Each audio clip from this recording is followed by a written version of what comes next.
A strong Europe in a changing world. That's Mette Frederiksen's goal for Denmark during its presidency of the Council of the European Union. The country's appointment comes at a turbulent time for the EU, with the war in Ukraine continuing and uncertainty over trade with the US following President Trump's tariffs. So, what are Denmark's plans for the EU over the next 6 months, and what difference can it really make?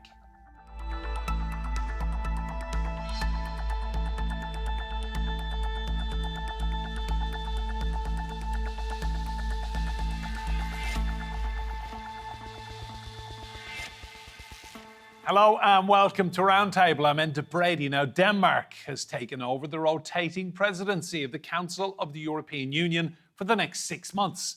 In this role, the country, led by Mette Frederiksen, Denmark, will help shape the EU's agenda.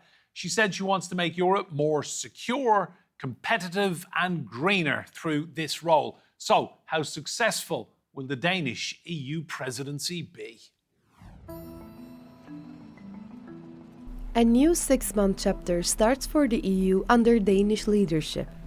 Its priorities: a safer, more competitive and greener Europe. Now more than ever, Europe needs to step up and stand together. We have to build an even stronger Europe, a more secure Europe, where we are able to protect our democracies. We have to rearm Europe, and we have to boost our support to Ukraine. Denmark also backs expanding the EU. Ukraine will be a top priority alongside Moldova and Western Balkans. At the same time, Denmark says the EU must reform internally to be ready for new members. Boosting Europe's competitiveness is another key goal. Denmark supports simpler rules for businesses and stronger investment across the EU. It plans to boost renewables, improve cross-border energy links, and cut red tape for businesses. But it won't be easy. Some fear new climate targets could hurt industries or raise costs. The presidency will lead talks on a new emission target for 2040, and migration is still on the agenda. Security is also about migration, a great challenge to the social balance of our societies. We need new solutions to tackle these challenges. And Denmark says its presidency will work for unity in a changing world.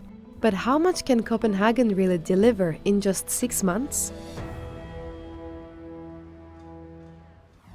Well, let's bring in our guests. In Brussels, we have Tsvetelina Kuzmanova. She's EU Sustainable Finance Lead. That's at the Cambridge Institute for Sustainability and Leadership. In Jungshoved in Denmark, we have Elisabet Svane. She is a political analyst at the Politiken newspaper. In London, Elisabeth Braw joins us. She is Senior Fellow at the Atlantic Council. We'll go to Denmark first, and Elisabeth Svane. There's never really an easy time, Elisabeth, to take over the presidency of the European Union, but this is a particularly volatile time. I'm guessing defence and security will be top of the list for Denmark and Mette Frederiksen. Yes, it will be. We've talked about this before, but for the Danish Prime Minister, Mette Frederiksen, security and defense is top of mind alongside with migration. But right now, after the NATO summit and the plans of rearming Europe, this is a big agenda in Europe. We're not sure. I mean, it might be not like that the Danish presidency will have rearmed Europe within these next 6 months, but they can put on some lines, and they have to also do a little bit about the budget. They will not make it done. It will not be, I think, in 2 years or so before it's done. But that will be the headline. And then migration, which is very important for Denmark and for our social democratic prime minister.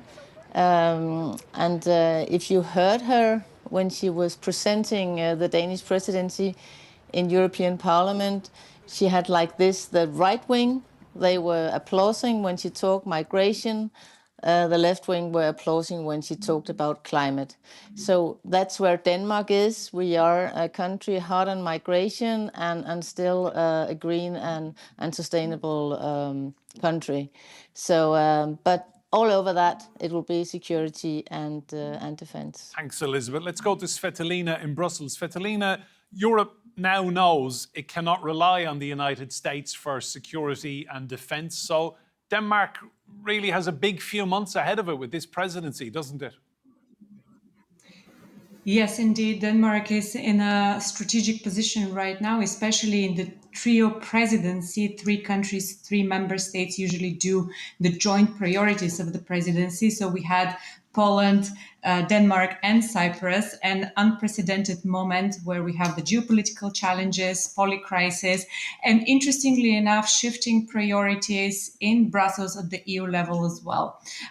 Within this, however, I do see Denmark as very well positioned on several topics, on several issues, to be this deal broker between member states and Europe. Some specific topics that I think should be a priority, and I already signaled as a priority for the Danish presidency, as the EU budget, the multi-annual financial framework from 2027 onwards. Green and sustainability, obviously this is a topic where we have seen a topic that has been sidelined a little bit in Brussels. Everything is framed around competitiveness rather. So Denmark is in this position to reframe the conversation around green, also in the context of competitiveness and security. The external action, last but not least, I do see a very interesting role for Denmark and the new Danish presidency to play on the external action and diplomatic relationship for Europe as well. Thanks, Tsvetelina. Elisabeth Braw, to you. It's interesting to note that for 30 years, Denmark opted out of anything to do with European security policy, but I guess Ukraine changed all of that forever. Well, what we're seeing is a complete revolution. Maybe not complete, halfway revolution in European defense, where assumptions and processes that have been in place for a long time are being upended simply because so much is shifting, not just the war in Ukraine, but now fundamentally the relationship with the United States. And Denmark is the country in Europe that is feeling within the European Union and within NATO that's feeling that the strongest. And credit to the Danish government for so far having mastered this incredibly complex, so diplomatically. I think it speaks to the experience of the foreign minister and of Prime Minister Frederiksen herself, that they've managed to walk that very, very fine line between standing up for Denmark's interests and indeed the interests of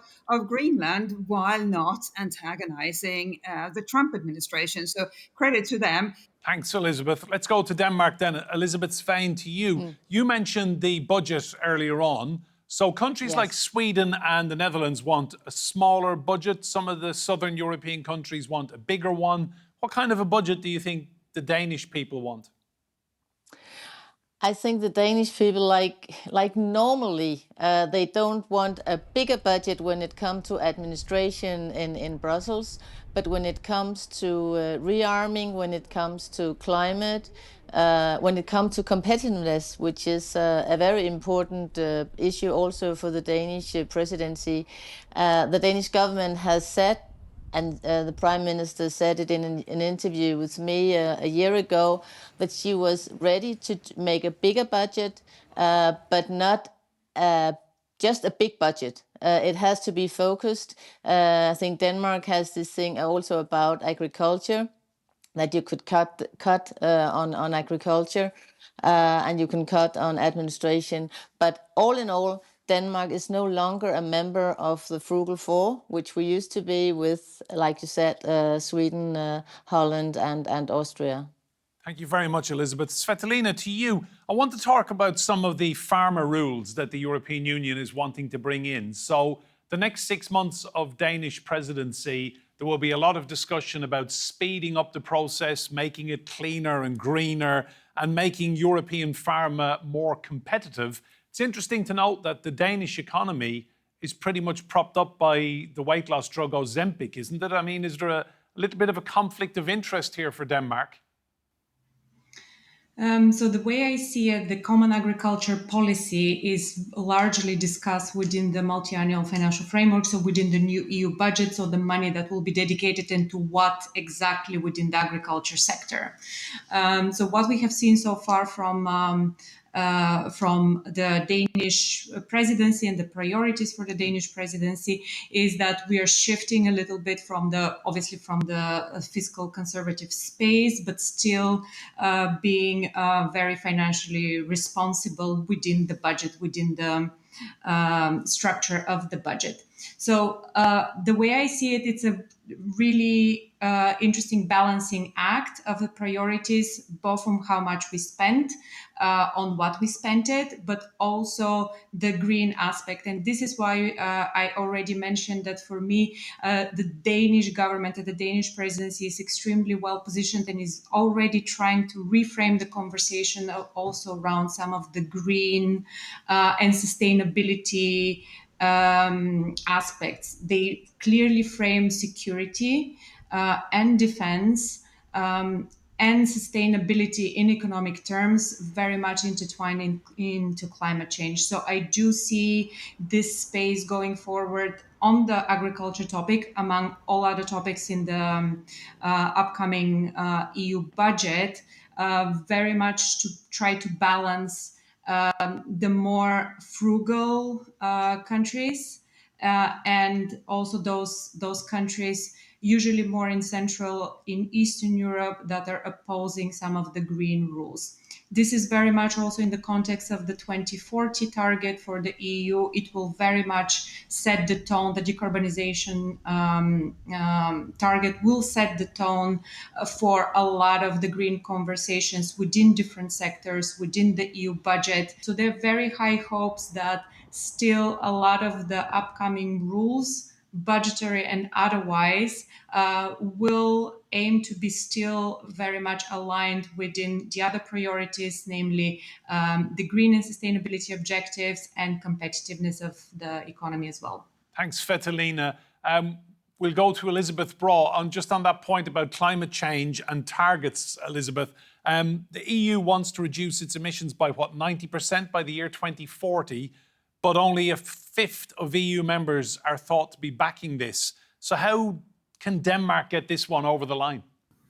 Well, it's interesting. Denmark is it obviously has policies and so forth, and you can set guidelines. But I think where Denmark can really change minds is by showing what the Danes themselves do well. And there is no country that's more inspiring when it comes to climate change adaptation, I should say CO2 reduction, than Denmark. And for years, we've seen various innovative policies in, for example, Copenhagen to adjust to climate change. That is a sort of, those are the sort of steps I think make people less weary about thinking about climate change, because usually it's so depressing and so you don't even want to think about it. But now Denmark has the opportunity to show what the country itself and its different cities and towns do to reduce CO2, so carbon dioxide, and to adjust to climate change. That is an incredible platform from which to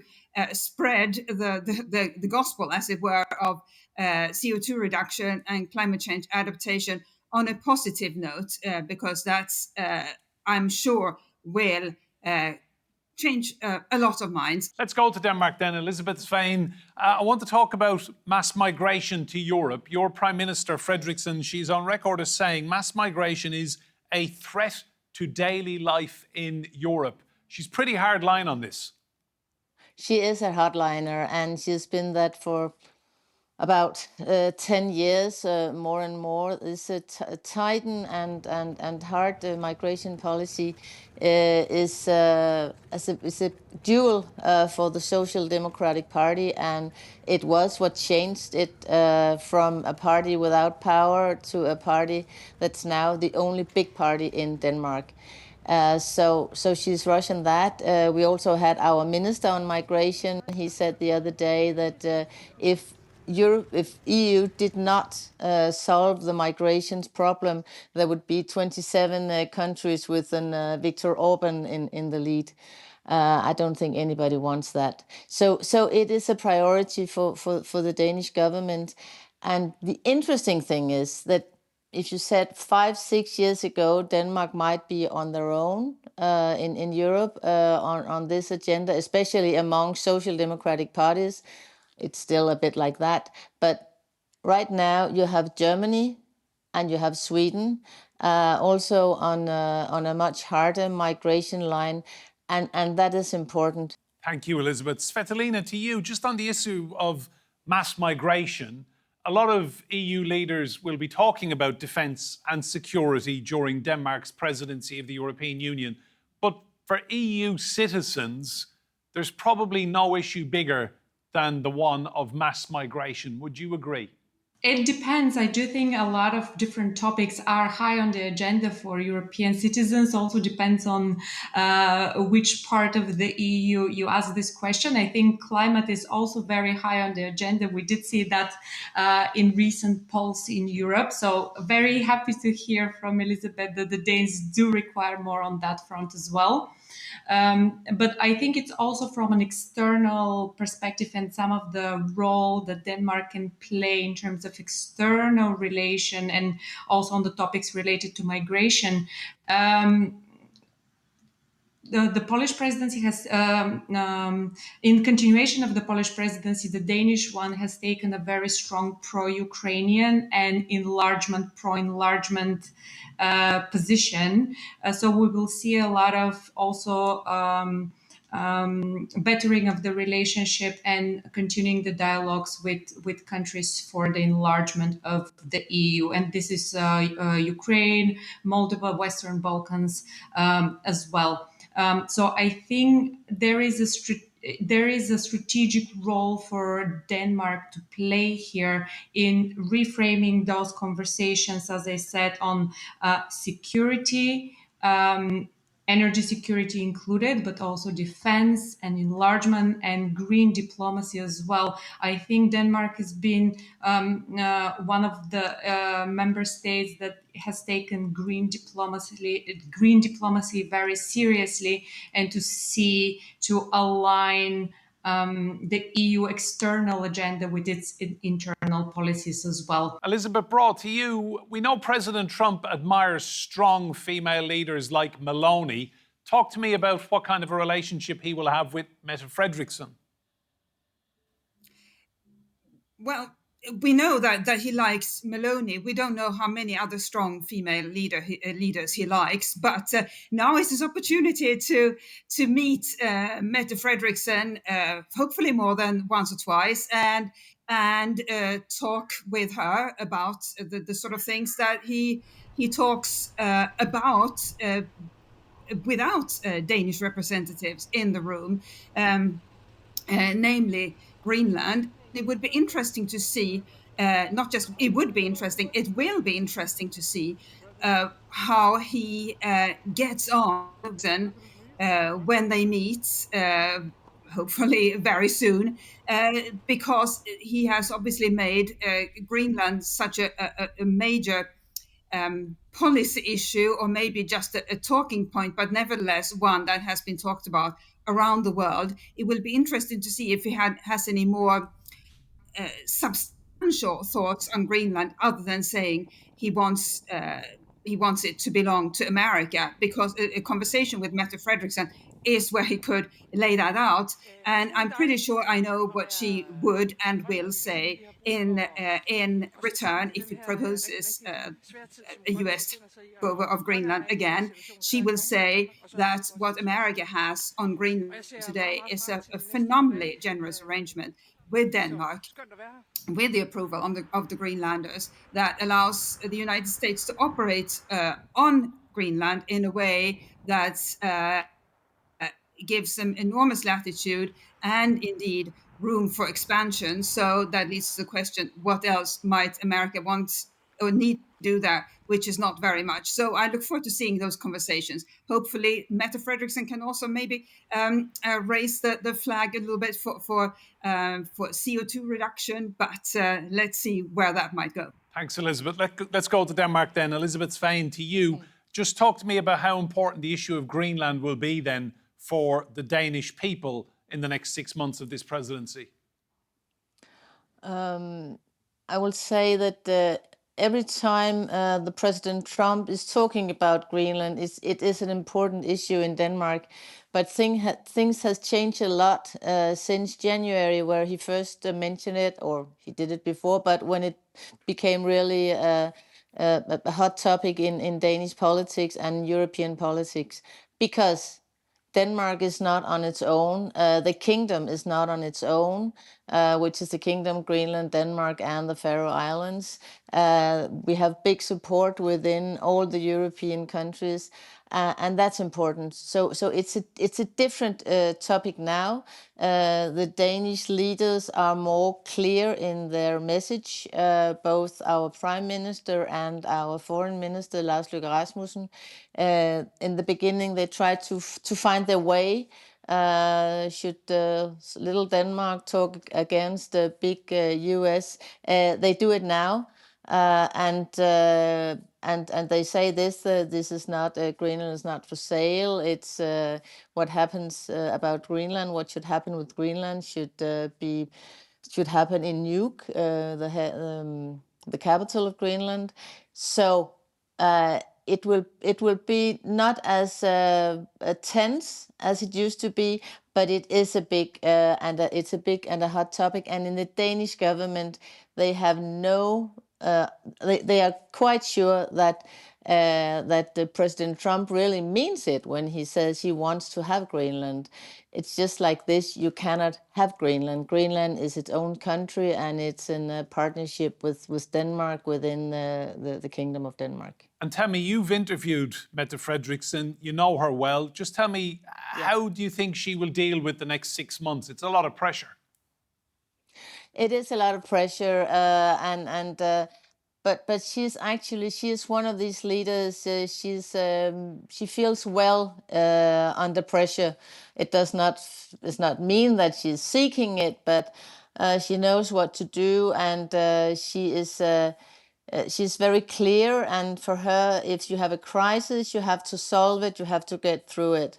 It gives her, of course, also enemies, but she's quite certain that she has to make it. She has to take the decision. She is a prime minister. She's a leader. It's her duty to do what has to be done. And right now there are a lot of topics, but she's also going into them. I mean, Denmark is really one of the leading countries when it comes to Ukraine. It's not necessary for us, but it's a political choice for the prime minister and for the government.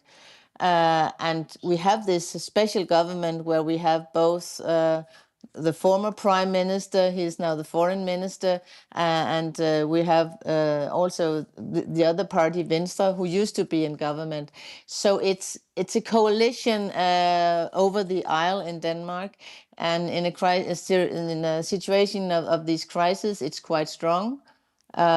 So I think Mette Frederiksen will do within the next 6 months, like she did when Greenland was the hottest topic, like she did during Corona.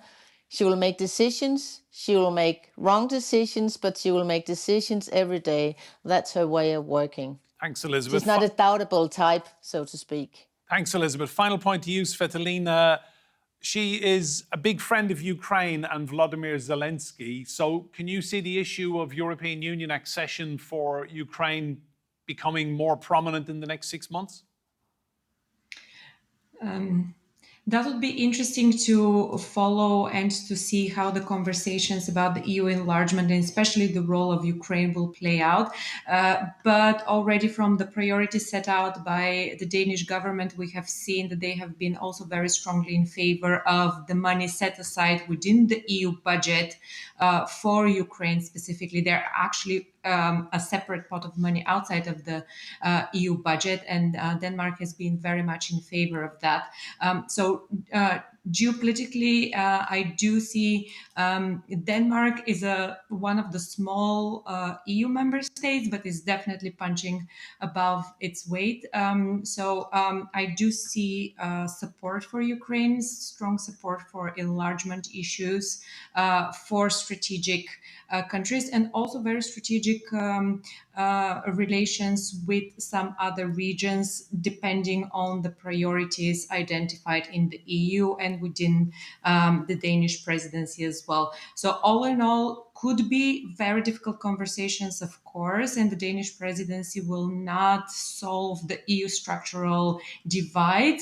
I hope that we are not putting too much faith and too much pressure on the Danish to solve all these issues that we have been discussing, but I truly believe that they're well positioned both on topics like the budget, moving from the frugal towards a more pragmatic while still financially responsible role, the same on climate, the same on international relations, Ukraine being one of those topics. So I do see that there will be more a more deal brokerage kind of role for Denmark to play here as well. Tsvetelina in Brussels, thank you. Elisabeth Braw in London and Elisabet Svane in Denmark. Thank you all so much. Remember, you can see more discussion and debate on our YouTube channel. Just search for Roundtable TRT World. But for now, from me, Enda Brady, and all the team here, goodbye and thank you for watching.